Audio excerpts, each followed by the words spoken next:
Moi, je prends l'avion de temps en temps.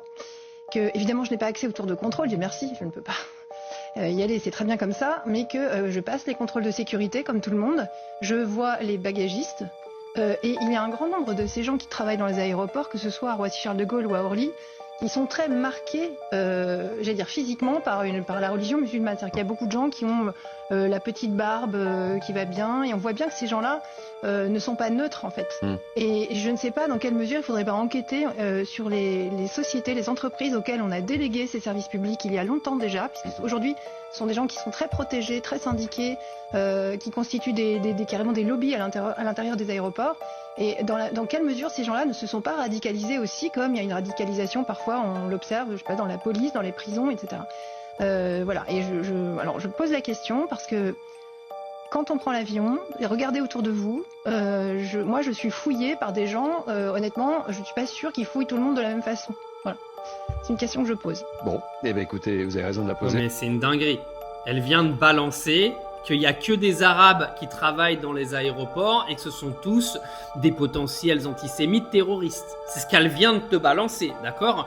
Donc c'est-à-dire qu'aujourd'hui, alors déjà la blondasse décérébrée, on va quand même te rappeler que si t'es pas contente, va dire aux Français de travailler dans les aéroports, parce que ça évitera que tu sois pas contente que ce soit l'immigration qui fasse le travail des Français qui se branlent devant Netflix. Oui, parce que la NPE est remplie de gens qui ne sont pas musulmans et bizarrement ils veulent pas faire ces travails-là. Donc déjà on va commencer par là, qu'on va remettre un petit peu l'église au milieu du village.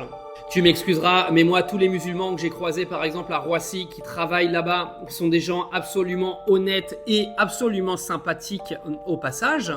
Et en rien, et je voyage toute l'année, en rien, je n'ai vu aujourd'hui, dans un aéroport, un traitement antisémite ou un traitement de violence de n'importe quel musulman qui travaille dans un aéroport envers une autre personne. Donc arrêtez votre propagande de sale raciste de merde, parce que là c'est absolument scandaleux ce qui vient d'être dit sur CNews. La meuf, elle arrive et elle vient te dire qu'un musulman avec une mini barbe est potentiellement un mec qui va tuer un juif dans un aéroport. Non mais vous imaginez, ça c'est sur la télé française, une chaîne d'infos de putain d'islamophobes qui est regardée, tu te doutes bien, par la majorité des Français, car CNews est la chaîne d'infos numéro 1 en France, oui. Parce qu'après on va venir me dire que la France n'est pas un pays islamophobe, mais on a quand même la majorité de l'audience qui va regarder une chaîne de racistes. Mais bon, la France n'est pas un pays islamophobe, pas du tout. La France n'est pas un pays qui aujourd'hui fout une putain de blondasse sur un plateau télé en venant nous expliquer que tous les Arabes et les musulmans qui travaillent à Roissy et à Orly sont des potentiels terroristes et des potentiels agresseurs de juifs. Oui, parce que c'est ce qu'elle vient de te balancer.